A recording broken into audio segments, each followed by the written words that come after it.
Somewhere in France, in 1800, a boy walked out of the woods. He was not in cloth, covered in scars, estimated to be around 12 years old. He couldn't speak. He couldn't make eye contact. He moved on all fours when he was startled. He ate by smell, rejected cooked food, and didn't seem to notice when someone fired a pistol next to his ear. Locals had seen him before, glimpses in the forest over the years.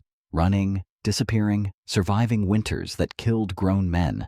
When they finally caught him, the scientists came. Because this boy represented something that philosophers had been arguing about for centuries and had never been able to test. What is a human being before language? What is a mind with no words? What are you if no one ever taught you what you were? His name, the one they gave him, was Victor, and what happened next is one of the most disturbing stories in the history of science. The doctor assigned to Victor was a young physician named Jean-Marc Gaspard Itard. He was 26 years old, ambitious, and absolutely convinced he could fix what the forest had done.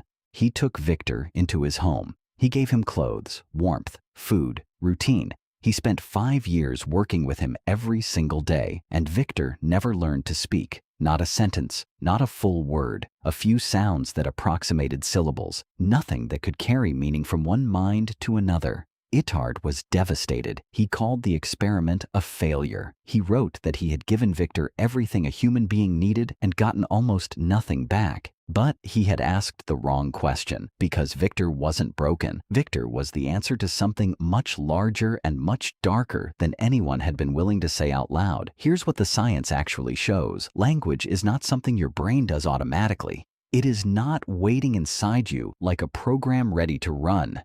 Language is something that has to be installed, and it has to be installed within a specific window of time, or the window closes permanently. Linguists call it the critical period. It runs roughly from birth to puberty. During those years, your brain is physically structured to acquire language. The neural pathways are plastic, open, hungry for input. Hear a sound repeated enough times in the right context, and your brain builds architecture around it. Syntax, grammar, meaning, memory, all of it gets wired in.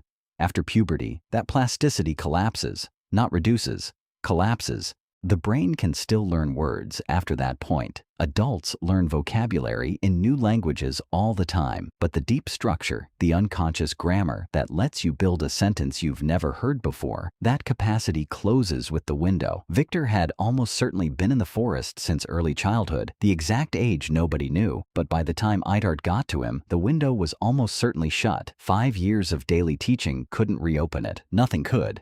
But here's where it gets darker. Victor wasn't unique. There have been documented cases across centuries. Children found in the wild, children isolated in rooms, children raised in silence by neglectful or abusive caregivers who simply never spoke to them. Each case different in its circumstances, each one arriving at the same destination. In 1970, a 13-year-old girl was found in a house in Los Angeles. The story of how she was found matters. Her father had decided at birth that she was mentally disabled. He had confined her to a small room. She was strapped to a potty chair during the day, confined to a sleeping bag restraint at night. She was fed in near silence. She was beaten if she made noise. For 13 years, no one talked to her. When social workers found her, she weighed 59 pounds. She couldn't straighten her legs. She couldn't chew solid food. She didn't know how to swallow correctly. And she had no language. Researchers named her Genie to protect her identity. What followed was one of the most intensive and ethically complicated studies in the history of linguistics. Scientists descended. Funding came in. Genie was placed with a foster family, enrolled in study after study, tested, observed, and documented with an intensity that would later be criticized as its own form of exploitation. And here's what they found. Genie learned words, hundreds of them. Her vocabulary expanded rapidly in the first years of study. She was clearly intelligent. She understood things. She made connections. She had preferences and humor and personality. But she never acquired grammar. She could say, "Applesauce buy store." She could not say, "I want to buy applesauce at the store." The connective structure, the scaffolding that holds language together, never developed. Linguist Susan Curtis worked with Genie for years. She wrote that Genie's language was like a building with rooms, but no hallways. You could stand in each one. You could not move between them. The critical period had closed. Now here is the part that changes everything you think you know about thought itself. Because the question most people ask is, what happens to language without input? But that is the wrong question. The right question is, what happens to thought? Because here's what scientists discovered working with Genie and cases like hers. Thought and language are not the same thing. But for most of the cognitive tasks we consider essentially human, they are deeply, structurally intertwined. Without syntax, certain kinds of thinking become nearly impossible. Hypothetical reasoning, the ability to consider things that haven't happened yet. What if I do this? What might happen if I don't? Planning. Consequence. The entire cognitive machinery of imagining a future. Genie could not do this in the way a language-equipped mind can. Neither could Victor, neither could any of the documented cases where language was absent past the critical window. What this means is something most people are not prepared to sit with. You do not think in pure ideas and then translate them into words. For most of the complex cognition that defines human life, the words are the thinking. The structure of the sentence is the structure of the thought. Without it, the thought either doesn't form, or it forms in a way that cannot be communicated, cannot be built upon, cannot become the foundation of anything.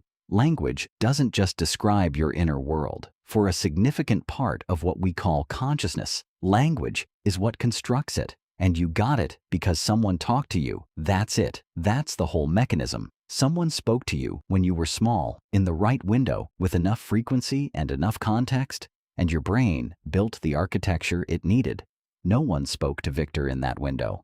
No one spoke to Genie, and they never got it back. But here's the part that nobody talks about. The critical period doesn't just close at puberty, it degrades before that. Studies of children adopted from severely understimulating orphanages, children who had language exposure but in impoverished, low-quantity environments consistently show that even partial deprivation during the critical window leaves marks that don't fully disappear. The brain is not a switch, it's a gradient. The longer the deprivation, the further the window closes before it ever fully shuts. Researchers studying Romanian orphans adopted into English-speaking families in the 1990s found that children adopted before 6 months showed near-normal language acquisition. Children adopted after 2 years showed persistent deficits that never fully closed, even with years of rich language input. 2 years. The window had already narrowed enough in 2 years of institutional silence that it never fully reopened. This is not a story about extreme cases anymore. Researchers now know that the number of words a child hears in the first 3 years of life has a direct, measurable effect on the neural architecture of language acquisition. Not vocabulary, architecture, the physical structure of the brain. In 1995, researchers Betty Hart and Todd Risley published a study that followed 42 families across 3 years, recording every word spoken in the home. What they found was a gap so large it was hard to process.